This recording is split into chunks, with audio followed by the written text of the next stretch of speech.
एक बार व्यास जी महाराज बड़े चिंतातुर खड़े हुए थे। उसी समय श्री नारद जी महाराज पधारे। देवर्षि नारद जी महाराज की नारायण नारायण कहते हुए नारद जी आए। महाराज आप बड़ी चिंता में दिखाई पड़ रहे हैं, मुंह लटका हुआ है, क्या कारण है? ये मुंह क्यों लटकाए हो? महाराज कुछ मत पूछो। नहीं नहीं बताओ बताओ क्या कारण है? महाराज जी हमारे मन में बड़ी अशांति है, चित्त बार बार कह रहा है कुछ रह गया और ये समझ में नहीं आता क्या रह गया। देखो एक बात और यहां पर बढ़िया बता दें, मन को शांत करने के 6 उपाय हैं। क्या उपाय हैं? बोले 6 उपाय। अच्छा मन शांत कैसे होगा? 6 उपाय शास्त्रों में वर्णन आया है। एकांत वासो लघु भोजनादौ मौनम निराशा करनावरोधा। मन को शांत करने के 6 उपाय शास्त्र कहते हैं। पहला उपाय एकांत में वास करो, अकेले रहो। मन बड़ा अशांत रहता है, अकेले रहना सीख जाओ। दूसरा उपाय अल्प भोजन, थोड़ा कम खाओ। कई लोग इतना खा जाते हैं कि भोजन ही मना जब कर दे कि बस भैया रहने दो, हम वरना बाहर निकल आए, तब लोग उस मानते हैं। अच्छा पेट भी बड़ा खतरनाक है, कितना भी खा लो शाम को फिर कहेगा ले आओ कुछ, थोड़ा तो ले आओ, अब बहुत देर हो गई। अच्छा कोई शाम को भोजन कर रहा हो तो खूब खबाओ, हाँ भाई 2 पूड़ी और लो, रसगुल्ला लो, रसगुल्ला लो, लो लो लो, थोड़ा लड्डू खाओ, मोतीचूर का लड्डू है, अच्छा लड्डू है, बस भैया बहुत हो गया, बस बस। अरे नहीं नहीं हाजमा की गोली खा लेना, एक और खाओ। सोई एक रसगुल्ला और खा लेता है और फिर पानी पीते नहीं बनता, उठते नहीं बनता, फिर तो सोच लेता अब 2 दिन तो भोजन होंगे नहीं, बहुत ज्यादा खा लिया है। लेकिन धन्य है पेट, ये पेट भी बड़ा खतरनाक है। जहां 4-5 घंटे होते हैं सोई कहता है ले आओ कचू, भैया चाय ले आओ, थोड़ा नमकीन दे दो, नमकीन। ये पेट बड़ा खतरनाक है। तो बोले क्या उपाय है मन शांति के? बोले पहला उपाय है एकांतवास, अकेले में रहो। दूसरा उपाय देखो, एक और आदत भी बड़ी खतरनाक होती है। एक सज्जन की आदत थी, रेलवे स्टेशन पर नौकरी करते थे, हमेशा रेलवे स्टेशन पर रहते थे, घर बहुत कम जाते थे। धीरे धीरे उनका रिटायरमेंट का समय आया, सोई अब बड़े खुश। बोले महाराज 6 महीने बाद अब तो रिटायरमेंट है, फिर तो कभी झांक के नहीं आना है रेलवे स्टेशन, इतने पक गए। अब 3 महीना बचे, अब तो और खुश। महाराज 3 महीना बचे, बस इसके बाद तो रिटायरमेंट है, फिर बहुत आनंद लेंगे, तीर्थ जाएंगे, बढ़िया घर पे आराम से सोएंगे। 2 महीना बचे, 1 महीना बचो, धीरे धीरे रिटायरमेंट हो ही गई। अब तो जिस दिन रिटायरमेंट हुआ महाराज भगवान की कृपा से नौकरी चुक गई। घर आए 2 दिनों बाद फिर रेलवे स्टेशन। किसी ने कहा तुम तो कह रहे थे कि लौटकर झांकना नहीं है रेलवे स्टेशन की तरफ, फिर से क्यों आ गए? अरे बोले अब कुछ मत पूछो, घर पे नींद ही नहीं आती है, लगता है जैसे पूरा संसार उजड़ गया हो। जब लोग पौ ना सुनाई पड़े, जब तक चाय चाय ले लो, चाय ये ना सुनाई पड़े, नींद ही नहीं आती है घर पे। तो बोले वो रहते थे घर पर, रिटायरमेंट के बाद भी सोने आते थे रेलवे स्टेशन पर। बोलो सीताराम, जोर से बोलो। इसको क्या कहते हैं? इसको कह देते हैं आदत। क्या कहते हैं? आदत कैसे छूटेगी? पहले से ही अभ्यास करो एकांत में रहने का। तो मन की शांति के 6 उपाय। पहला उपाय एकांत वासो, एकांत वासो लघु भोजनादौ। दूसरा उपाय कम भोजन करो।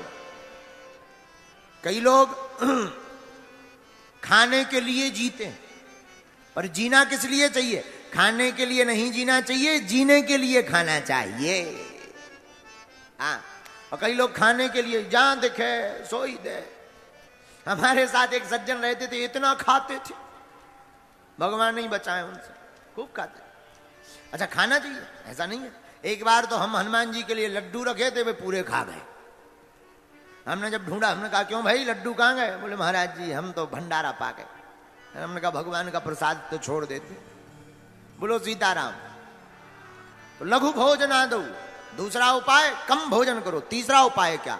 मौनम, बहुत कम बोलो। कई लोग होते हैं पटर पटर बोलते ही रहते हैं, देखो अटपट लीला राम की झटपट समझ न आए, जो मन की खटपट मटे सो चटपट दर्शन हो जाए। है? बहुत कम बोलो और जो भी बोलो मीठा बोलो। कई लोग बोलते तो बहुत कम है पर ऐसी बाणी बोलते हैं कि तलवारें निकल आव, कर्कश बाणी। देखो रामचरितमानस इसीलिए कहते हैं कि रामायण पढ़ा करो। भारत के हिंदू जिस दिन रामचरितमानस को पढ़ने लगेंगे और 100 करोड़ हिंदुओं में जिस दिन 30 करोड़ हिंदू मस्तक पर तिलक लगाकर रेलवे में, ट्रेन में, बस में नौकरी करने जाने लगेंगे, उसी दिन भारत हिंदू राष्ट्र घोषित हो जाएगा। हाँ। लेकिन बड़ी दुर्दशा है, तिलक लगाने में शर्म आती है। धन्य है और किसी को टोपी पहनने में शर्म नहीं आती, लटकाने में शर्म नहीं आती, अपन को तिलक लगाने में शर्म आती है। ये हमारे देश का दुर्भाग्य है। तिलक हमारा सौभाग्य है। विवाहित स्त्री का लक्षण क्या है? अच्छा चलो ऐसे समझो, ऐसे नहीं समझ आए भैया, जरा बेस कम करो। बताओ जिस स्त्री की शादी हो गई उसकी निशानी क्या है? क्या निशानी है?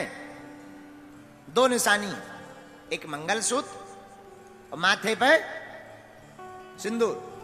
भाई मांग भरी हो तो समझ जाते हैं इस प्लाट की रजिस्ट्री हो चुकी है। हाँ हाँ हाँ हाँ हाँ भाई, ये 2 चीजें हो तो भाई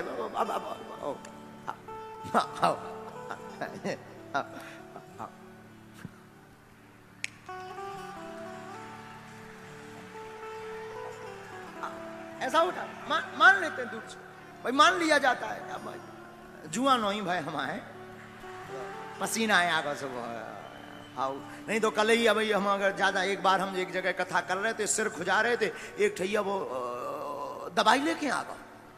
गुरुजी आप कथा में सिर खुजाने लगते हो, जुआ हो गया हम कहीं ठटरी के बारे भाई जी। मैंने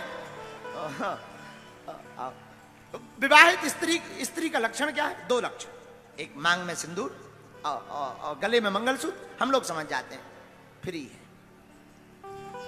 अच्छा भक्त के लक्षण क्या है? हिंदू के लक्षण क्या है? भक्त के भी 2 लक्षण हैं। माथे पर भगवान के नाम का तिलक हो, गले में राम जी के नाम की कंठी माला हो, तो दूर से व्यक्ति समझ जाती है भगवान का भक्त है। लेकिन दोनों ही गायब है। अच्छा एक और सुन, जब बात निकली है तो पूरी कहें। गले में माला होती है, गले में माला। कुत्ता 2 प्रकार के होते हैं, एक पालतू एक फालतू। कितने होते हैं? 2, एक पालतू एक फालतू। अच्छा इनमें अंतर क्या है? जिसके गले में पट्टा हो वो है पालतू, और पट्टा नहीं है तो कोई भी दे टाइम टाइम, उसे फालतू कहते हैं। भाई कोई पट्टे वाला कुत्ता शैतानी कर दे तो कुत्ता को नहीं मारा जाता, मालिक को ढूंढा जाता है। हाँ जी या ना जी बोलो। तो पालतू के लक्षण गले में पट्टा, फालतू के लक्षण कुछ भी नहीं। उसी प्रकार भक्त का लक्षण है, जिस भक्त के गले में माला होती वो राम जी का पालतू होता है, और जिसके गले में माला नहीं होती है वो फालतू होता है। बोलो सीताराम, जोर से बोलो। एकांत वासौ लघु भोजनादौ मौनम निराशा करणावरोधा। तो शांत रहने के 6 उपाय क्या हैं? पहला उपाय एकांतवास, दूसरा उपाय कम भोजन, तीसरा उपाय मौन रहिए, ऐसी वाणी बोलिए मन काया पाखो औरों को शीतल करे आप शीतल। ऐसी मीठी वाणी बोलिए, प्रेम पूर्वक बोलिए। महाराज जी, हाँ जी, सीताराम जी, हाँ जी, नमस्कार जी, ऐसी राम राम जी, राधे श्याम जी। कितना अच्छा संबोधन है? सीताराम कहो। लेकिन कई लोग ऐसी वाणी बोलते हैं। एक बात और, शब्द संहारे बोलिए, शब्द के हाथ न पाओ, एक शब्द औषधि करे, एक शब्द करे घाव। ये जो 2 ग्राम की जीभ है ना, यही खतरनाक है। यही जीभ तुम्हें जूता पड़वा देगी, यही जीभ तुमको बढ़िया जो है सम्मान दिला देगी। तुम किसी को कहोगे सीताराम जी, सोई तुमको चाय मिलेगी, अच्छा भैया चाय पी लो, पानी पी लो, और तुम कहो काय बे, सोई दे, लाल पड़ जाओ। ये जीभ बहुत खतरनाक है, चाहे जैसा प्रयोग करो, एक अक्षर में अर्थ का अनर्थ हो जाता है। बोलो सीताराम। इसलिए शास्त्र कहते हैं मन को शांत करने का एक उपाय और है। बोले क्या? मौनम। मौन हो जाओ।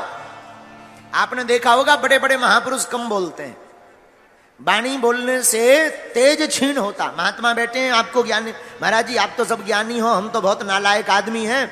एक जगह लिखा है अत्यधिक बोलने से जिस प्रकार वीर क्षीण होने पर शरीर में कमजोरी आती है, वैसे ही बोलने से भी शरीर में कमजोरी आती है।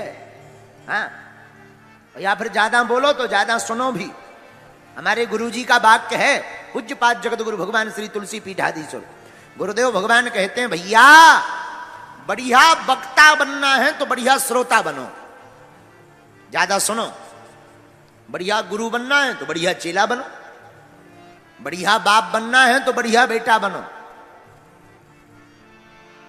तो साधु कहते हैं 6 उपाय: एकांतवास, कम भोजन, मौन होना, और चौथा उपाय क्या? निराशा। किसी से आशा मत रखो, क्योंकि सबसे ज्यादा मन अशांत रहता है अपेक्षा रखने से। किसी से आशा रख ली, अमुक आदमी हमारा मकान बनवा देगा, अब मकान नहीं बनवाया, सोई दिमाग खराब, दिमाग में एकदम उलझन। इसलिए तो हमने कई बार कहा, आशा एक राम जी से, बाकी आशा छोड़ दे, नाता एक राम जी से, दूजा नाता तो। आशा रखनी ही तो राम जी से रखो।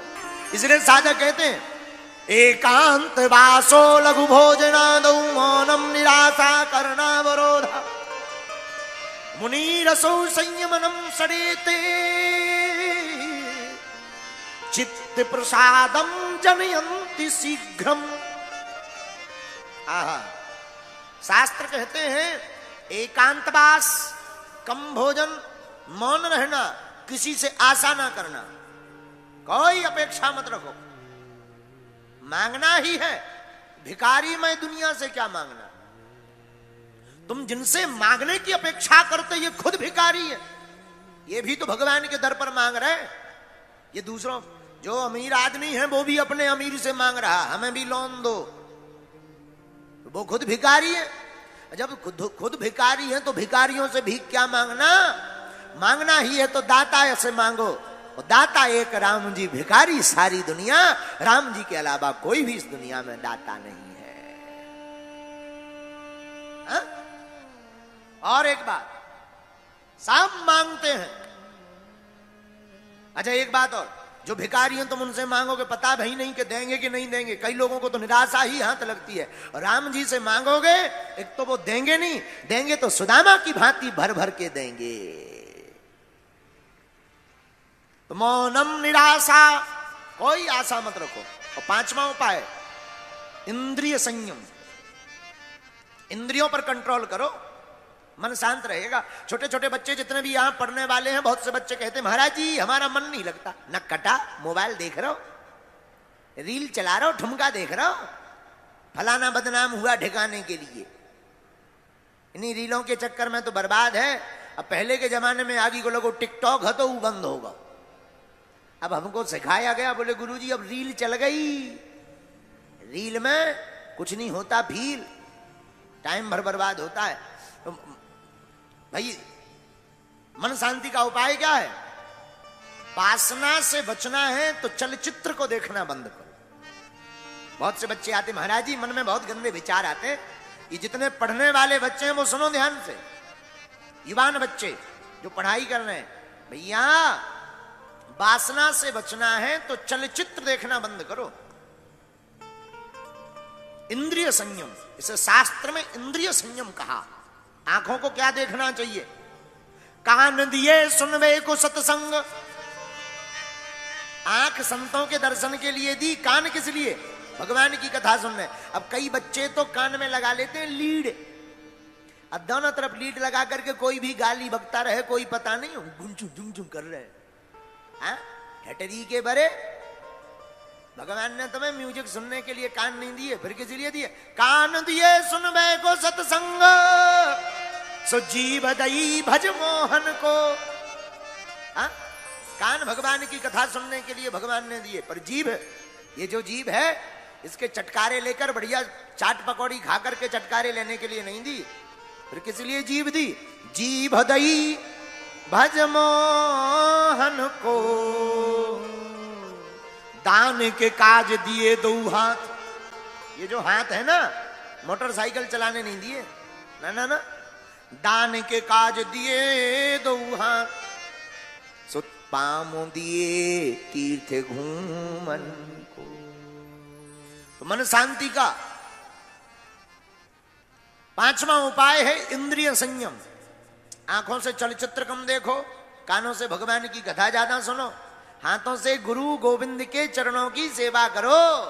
किसकी सेवा? लेकिन नए नए बच्चे तो पिटाई करके दूसरों की सेवा कर। बोलो सीताराम। इंद्रिय संयम। और छठवां क्या? प्राणायाम। प्राणायाम करो रोज, प्रातः काल उठो, सूर्योदय के पहले उठ जाना चाहिए, और सूर्योदय के पहले स्नान हो जाना चाहिए। सूर्य उदय के बाद जो स्नान करता है वो जो है राक्षस स्नान कहलाता है। कौन सा स्नान? राक्षस स्नान, उत्तम नहीं माना जाता। अब लेकिन आजकल तो लोगों का सुबह ही 10 बजे हो रहा है। पहले के जमाने में कोई अगर देर से जागे तो टेंशन होती थी कि क्या बात है, तबीयत खराब है क्या। और आज के जमाने में कोई जल्दी जग जाए, भैया पेट वेट तो ठीक है, 6 बजे ही उठ गए आज, क्या बात है? हाँ? बोलो सीताराम, जोर से बोलो सीताराम। हाँ, अब जो जमाना बड़ा, पहले प्रातः काल उठते थे तो कराग्रे वस्ते लक्ष्मी, कर मध्य तो सरस्वती, कर मूले तो गोविंदा, प्रभाते कर दर्शनम। प्रातः काल उठ करके माता पिता और बच्चे सब उठ करके बढ़िया हाथों को ऐसे मलते थे, कराग्रे वस्ते लक्ष्मी, ध्यान करते थे, हाथों को देखते थे, बढ़िया आंखों में लगाते थे, धरती माता को प्रणाम करते थे। प्रात काल उठ गई रघुनाथा, मात पिता गुरु ना वही माथा। लेकिन आजकल के बच्चे और आजकल के व्यक्ति उठते हैं तो कराग्रे वस्ते लक्ष्मी, कर मध्य तु सरस्वती, कर मूले तो गोविंदा, प्रभाते चाय कप दर्शनम।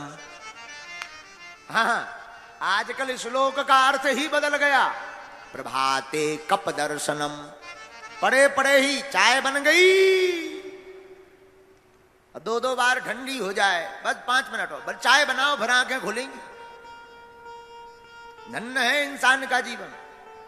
अरे प्रातः काल उठ करके ठाकुर जी को बगल में रखो, ठाकुर जी के दर्शन करो, माता पिता के दर्शन करो, गुरु जी का चित्र रखो, गुरु जी के दर्शन करो, जिनसे चेतना मिलनी है, ज्ञान मिलना है, सद्विचार मिलने हैं, सद्विवेक बनना है, सद्बुद्धि प्राप्त होनी है। ऐसे महापुरुषों की जीवनी और उनके चित्र को अंकित करो, उनके चरित्र को पढ़ो। चित्र के पीछे भागोगे तो वासना में रहोगे, चरित्र के पीछे भागोगे तो उपासना प्राप्त कर जाओगे। ये 6 उपाय शास्त्र में मन शांत करने के बताए हैं। कोई भी अशांत व्यक्ति इन 6 उपायों को अगर करे, कितना भी अशांत हो, तो वो जो है अपने मन को चिर स्थिर कर सकता है।